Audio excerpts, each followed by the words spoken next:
Donc voilà, un Iveco, qui est devant chez moi. Je sais pas si on va bien voir. Iveco, c'est un délit. Il est à la plage. Au niveau carrosserie, on peut voir un petit peu quelques rayures ici. Bon, il y a 2-3 points, hein, je suis pas trop abîmé. Ici, par contre, un peu plus. Ça nous fait la mort. Bon, ça c'est rien, c'est du scotch. Tac, tac. Là, il y a une petite rayure. Là, c'est la bosse dont je parlais. Hop. Là, il a pris là. Et ici. Donc, le clignotant n'est pas cassé. Il est juste un petit peu fêlé ici.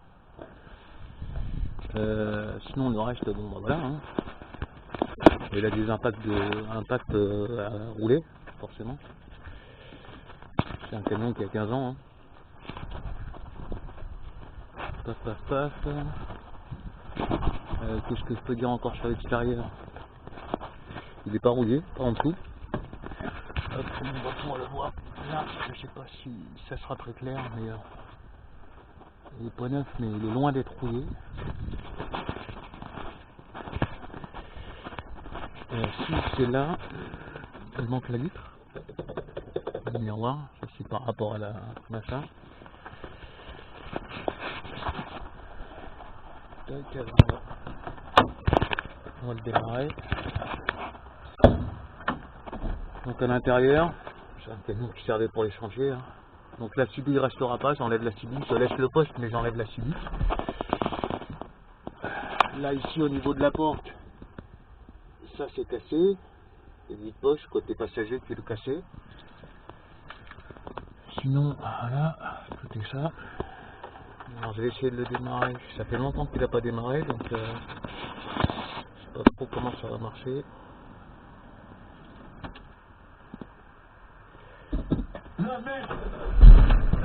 Il démarre nickel. Voilà.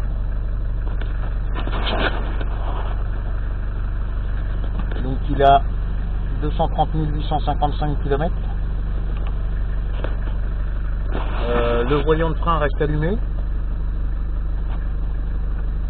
Le voyant de frein reste allumé. Et le code. Ça. Voilà. Parce que la pompe à injection a été désactivée. L'antidémarrage de la pompe à injection était désactivé. Donc ça reste allumé. Une boîte 5, le frein à main, voilà. Hein, là-dedans, je dois avoir le dernier contrôle technique. Donc ça, c'est la facture.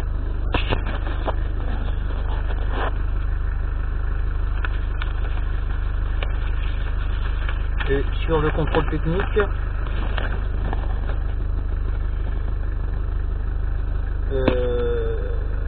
donc les freins de service déséquilibrent à l'arrière, c'est pour ça qu'il faudra changer le répartiteur de freinage, je vais vous le faire voir après.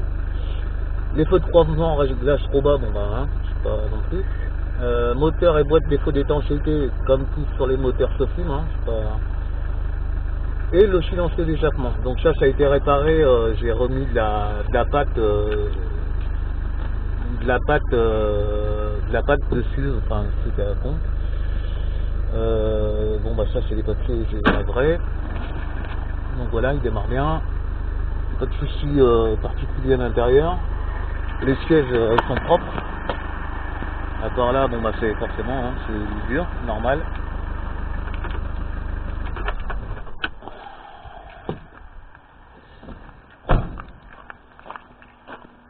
À l'arrière. Donc j'ai la centralisation sur l'avant mais pas sur l'arrière. Ah bah si, ça a marché. Donc, des fois ça marche, des fois ça marche pas. Bon, il sera vidé, hein, forcément. J'ai un plaquage bois. Je sais pas si je vais pouvoir le lever. Mais normalement, ça va être compliqué.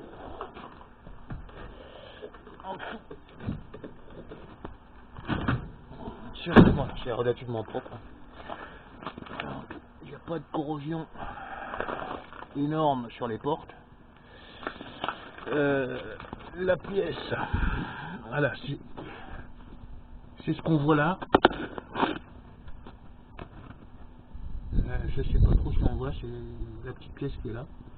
J'arrive pas à aller vraiment en dessous. Donc ça sera changé. Et ici l'enveloppe de suspension. Parce qu'elle commence à claquer quand on tourne. Sinon bon bah voilà, hein.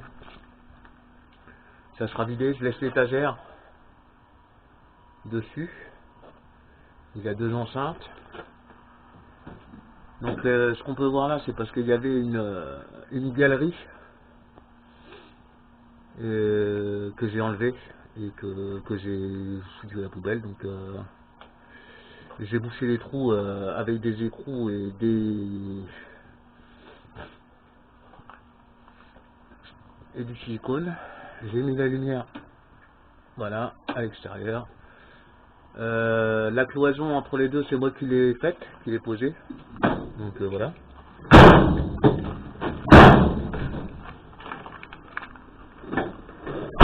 Hop.